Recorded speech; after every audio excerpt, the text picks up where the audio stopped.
ডিপার্টমেন্টের এরকম রয়েছে যারা অসাধু উপায় অবলম্বন করে। এটা নতুন কিছু না, এটা দীর্ঘদিন হয়ে আসছে। এই যে দীর্ঘদিন হয়ে আসছে, এটা ওরা পরিত্যাগ করতে পারছে না। তবে আমাদের স্বরাষ্ট্র দপ্তর মাননীয় মুখ্যমন্ত্রী ঠিক কড়া পদক্ষেপ নিয়েছেন। নমস্কার বন্ধুরা, তোমাদের প্রত্যেককে স্বাগত জানাই আরেকটি নতুন ভিডিও নিয়ে চলে এলাম।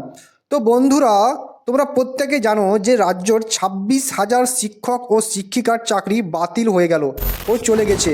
যে 2016 সালের যে নিয়োগ প্রক্রিয়া ছিল এবং যে প্যানেলটা প্রকাশিত হয়েছিল, সেখানে সম্পূর্ণ 26,000 চাকরি সুপ্রিম কোর্ট বাতিল করে দিয়েছে।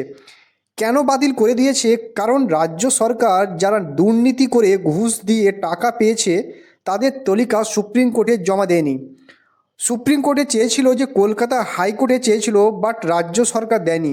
তো সুপ্রিম কোর্টের কাছে কোনো কিছু কারণেই ছিল না, তার জন্য পুরো প্যানেলটাই বাতিল করে দিয়েছে। যারা যোগ্য এবং যারা অযোগ্য প্রার্থী বা রয়েছে বা স্টুডেন্ট রয়েছে, সম্পূর্ণ তাদের প্রত্যেকে বাতিল করে দিয়েছিল।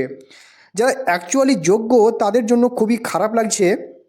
সত্যি কথা বলতে, তো এই চাকরিটা বাতিল হওয়ার পর একটা জিনিস প্রচুর পরিমাণে সার্কুলেট হচ্ছে, সেটা হচ্ছে এবার সিভিক পুলিশের চাকরি নাকি যেতে চলেছে, বাতিল হতে চলেছে। 26,000 শিক্ষক শিক্ষিকা বাতিলের পর সিভিক পুলিশের চাকরি নাকি বাতিল হতে চলেছে। কারণ সিভিক পুলিশে কিভাবে নিয়োগ করা হয়েছিল আমরা প্রত্যেকে জানি, ঠিক আছে? তো সিভিক পুলিশ কিভাবে নিয়োগ করেছিল রাজ্য সরকার, কিভাবে নিয়োগ প্রক্রিয়া হয়েছিল, সম্পূর্ণটাই আমরা জানি। তো এবার একটা মনে জিনিস উঠেছে যে এবার সিভিক পুলিশের যে চাকরিটা যেন যায়। তো সিভিক পুলিশদের ওপর, কারণ এই জিনিসটা আরও বেশি করে হচ্ছে, কারণ সুপ্রিম কোর্টে কিন্তু সেম প্রশ্ন করেছিল যে সিভিক পুলিশদের নিয়োগ প্রক্রিয়া কিভাবে হয়েছে, কিভাবে বেতন প্রদান ও করা হয়, কিভাবে তারা কাজ করে ও কি কাজ করে, এই প্রক্রিয়া নিয়ে সিভিক পুলিশদের কিন্তু সুপ্রিম কোর্ট আর্জেন্টের যখন যে ঘটনাটা হয়, সুপ্রিম কোর্ট কিন্তু প্রশ্ন করেছিল, ঠিক আছে? তো সুপ্রিম কোর্ট প্রশ্ন করার পরে কিন্তু একটা যে শোরগোল পড়েছিল যে এবার যে সিভিক পুলিশের চাকরি যাবে ও সিভিক পুলিশদের চাকরি যাবে। তো তারপর থেকে কিন্তু বন্ধুরা একটা জিনিস হচ্ছে, এবার 26,000 চাকরি যাওয়ার পর সিভিক পুলিশেও যেহেতু প্রচুর দুর্নীতি করে চাকরি হয়েছে, তো আমরা জানি তো কিভাবে নিয়োগ প্রক্রিয়া হয়েছে নেতাদের হাত ধরে। তো এই ধরে অনেকে চাকরি হয়েছে, অনেকে বলতে যে বেশিরভাগটা কিন্তু চাকরি হয়েছে, ঠিক আছে? টোটাল 80% চাকরি নেতাদের হাত ধরেই হয়েছে।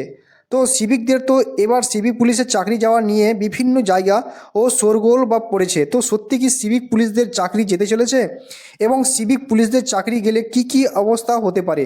তো সম্পূর্ণটাই আমি এই তোমাদের সামনে খুলে বলছি, বিস্তারিত বলছি কেন সিভিক পুলিশদের চাকরি যদি যায়, তো কেন যেতে পারেন ও না যেতে পারে, সম্পূর্ণটাই তোমাকে বলছি। পুরো ভিডিওটা দেখার চেষ্টা করবে। চ্যানেলে যদি নতুন হও তো অতি অবশ্যই চ্যানেলটাকে সাবস্ক্রাইব করে পাশে থাকা বেল আইকনটি প্রেস করে দেবে।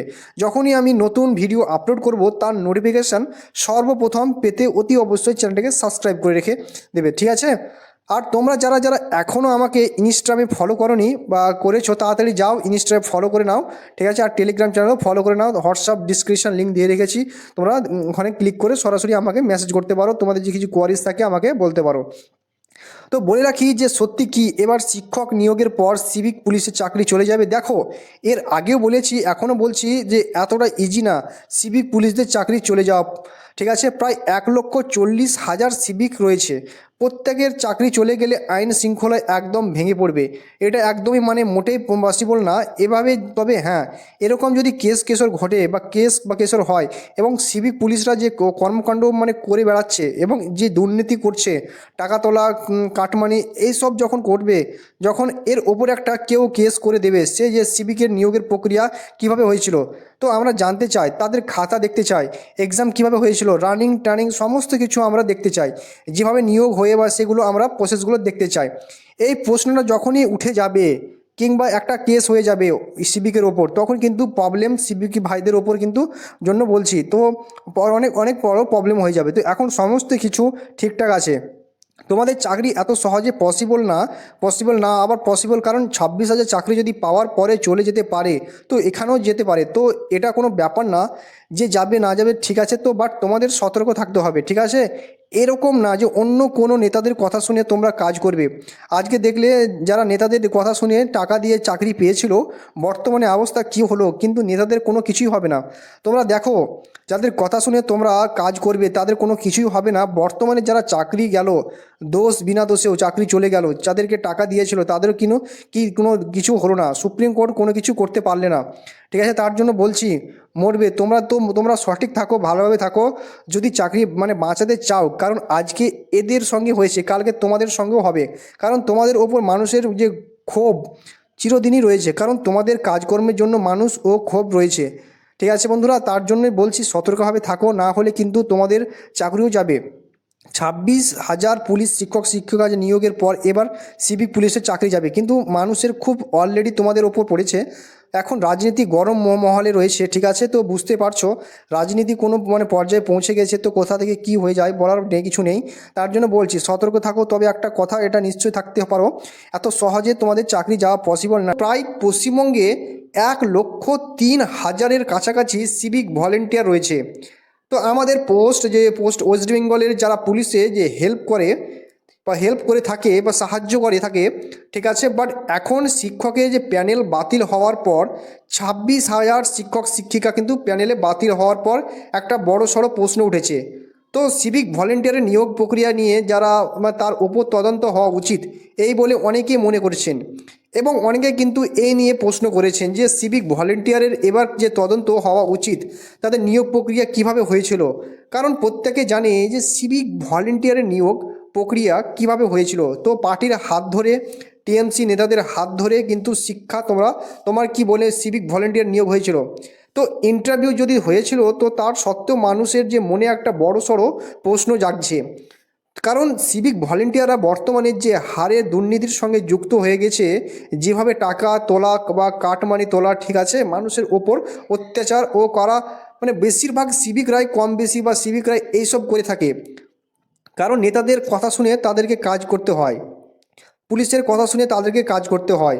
তো নেতাদের কথা শুনে কাজ করে তার জন্য, কারণ বেশিরভাগ ছেলেরাই কিন্তু দলের কর্মী, ঠিক আছে, যারা চাকরি পেয়েছে বেশিরভাগ দলেরই কর্মী, তারা কিন্তু সিভিক ভলেন্টিয়ারে চাকরি পেয়েছে। তো এরকম থেকে একটা বড় সড়ো প্রশ্ন উঠেছে সবারই মনে, যে সিভিক ভলেন্টিয়ারের যে প্যানেল প্রকাশিত হয়েছিল এবং যেগুলো নিয়োগ প্রক্রিয়া হয়েছিল, সেই নিয়োগের যে প্রক্রিয়াতে একবার তদন্ত হওয়া উচিত। ঠিক আছে, যেমনটা 26,000 শিক্ষক শিক্ষিকার প্যানেল বাতিল হয়েছে, ঠিক তেমনই শিক্ষক বা সিভিক ভলেন্টিয়ারের প্যানেল যেন বাতিল হয়, এই নিয়ে একটা বড় সড়ো প্রশ্ন উঠেছে। সত্যি কি সিভিক ভলেন্টিয়ারের প্যানেল বাতিল হতে পারে? যদি সিভিক ভলেন্টিয়ারের একটা হচ্ছে ভলেন্টিয়ারি সার্ভিস, ঠিক আছে, সরকার এখানে বেতন বা প্রোভাইড করে ঠিকই, বাট এটা কিন্তু কোনো পার্মানেন্ট জব না। এখনও পর্যন্ত এটা কিন্তু কোনো পার্মানেন্ট জব না, ঠিক আছে। তার সত্ত্বেও কিন্তু তোমার যে আরজি করের যে ঘটনা ঘটেছিল, যেখানে সিভিক ভলেন্টিয়ার ওপর প্রশ্ন তুলেছিল তোমরা সুপ্রিম কোর্ট, কারণ তোমরা প্রত্যেকে জানো যে আরজি করের ঘটনাতে একজন সিভিক ভলেন্টিয়ার যে ইনভলভ ছিল, সেই কারণে কিন্তু একটা বড় সড়ো প্রশ্ন দলে, যে কিভাবে সিভিক ভলেন্টিয়ারে নিয়োগ করা হয়েছিল, কিভাবে বেতন প্রোভাইড করা হয়, প্যানেল কিভাবে তৈরি করা হয়েছিল, কি নেওয়া হয়েছিল, এক্সাম কিভাবে নেওয়া হয়েছিল, সিভিক ভলেন্টিয়ারের কাজ কিভাবে করানো হয়, কি কাজ করে, এই সব প্রশ্ন যাবতীয় কোশ্চেন কিন্তু উঠেছিল সুপ্রিম কোর্টে বা জিজ্ঞাসাবাদ করেছিল। তোমরা রাজ্য সরকারের বা রাজ্য সরকারের যা হলফনামা আকারে কিন্তু মিথ্যা কথা বলে, কিন্তু জমা দিয়েছিল যে অনেক কিছু মিথ্যা কথা বলেছিল, যে সিভিক ভলেন্টিয়ার কোনো কিছু কাজ করে না, ট্রাফিক সিগন্যাল ও সামলায়, এই যে হ্যানত্যান এরকম ধরনের কথা বলেছিল। তো বন্ধুরা, এবং তারপরে বলেছিল যে সুপ্রিম কোর্টের তরফ থেকে জানানো হয়েছিল যে তোমাদের সিভিক ভলেন্টিয়ারে কিন্তু সংবিধানশীল বা জায়গায় স্কুল কলেজ কিংবা হাসপাতাল এই সব জায়গাতে কিন্তু সিভিক ভলেন্টিয়ারদের রাখা যাবে না। জাস্ট ভলেন্টিয়ারি সার্ভিস যেমন সেই অনুযায়ী তাদেরকে কিন্তু কাজ করতে হবে, ঠিক আছে। তো এটা কিন্তু সুপ্রিম কোর্ট প্রশ্ন তুলেছিল এবং বলেছিল, তো এই যে 26,000 শিক্ষক বাতিল হওয়ার পর প্রচুর যেহেতু দুর্নীতিগ্রস্তভাবে সিভিক ভলেন্টিয়ারদের চাকরি হয়েছে, তার জন্য অনেকেই মনে প্রশ্ন করেছে, যে অনেকে বলেছে যে তদন্ত হওয়া উচিত, মাস্ট। তো তোমাদেরকে মতামত অবশ্যই কমেন্ট বক্সে জানাও যে সিভিকদের ভলেন্টিয়ারি যে চাকরিতে যে প্যানেল তৈরি হয়েছে, যে মেরিট লিস্ট তৈরি হয়েছে, তার তদন্ত হওয়া উচিত কি উচিত না। ঠিক আছে, অবশ্যই তোমরা কমেন্ট সেকশনে জানাও, কমেন্ট বক্স খোলা আছে। ঠিক আছে, তাহলে বুঝতে পারা যাবে কারা যোগ্য কারা অযোগ্য, তারা চাকরিতে থাকা উচিত কি উচিত না, এই নিয়ে অবশ্যই একটা তদন্ত করা উচিত। কারণ বর্তমানে যে সিভিক জ্ঞান নেতাদের কথা শুনে, বর্তমানে নেতাদের কথা শুনে কিন্তু কাজ করছে। তোমাদের মতামত অবশ্যই ভিডিও কমেন্ট বক্সে জানাতে ভুলবে না, অবশ্যই জানাবে। তো আমি মনে করি অবশ্যই একটা তদন্ত হওয়া উচিত এবং তদন্ত হয়ে যারা যারা যোগ্য অ্যাকচুয়ালি তাদের রাখা উচিত। এবং আমি যে কথাগুলো বলছি, ঠিক আছে, যে মন্দিরের সনদ তাদেরকে যে রাখা উচিত এবং যারা যোগ্য তারা থাকবে তাদেরকে মানে প্রপারলি একটা ট্রেনিং দেওয়া উচিত, তাদেরকে কাজ করানো উচিত ভালোভাবে এবং তাদেরকে বেতন বৃদ্ধি করা উচিত। যারা যোগ্য আর যারা অযোগ্য বা অযোগ্যদের যে সাথে নেতার হাত ধরে চাকরি পেয়েছে তাদেরকে বর্তমানে ছাঁটাই করা হোক। যেমন শিক্ষক শিক্ষিকাদের বাতিল করা হলো, ঠিক তেমনি তাদেরকে ছাঁটাই করা হোক। তাহলে কিন্তু যে আইন শৃঙ্খলা পশ্চিমবঙ্গের বর্তমানে আজকে দেখলে মুর্শিদাবাদের ঘটনা কি ঘটলো, আজকে সেখানে এত সিভিক ভলেন্টিয়ার বা ইনভলভ রয়েছে, সেখানে আজকে বিএসএফ ফোর্সে নামতে হলে পুলিশকে পুলিশ সামলাতে পারলো না, কারণ রাজ্য পুলিশ শুধু সিভিক ভলেন্টিয়ারে ভর্তি রয়েছে। সেই কারণে আজকে কিন্তু তোমার সেন্ট্রাল ফোর্স নামাতে হলো। তো বর্তমানে অবস্থা খুবই খারাপ, ঠিক আছে।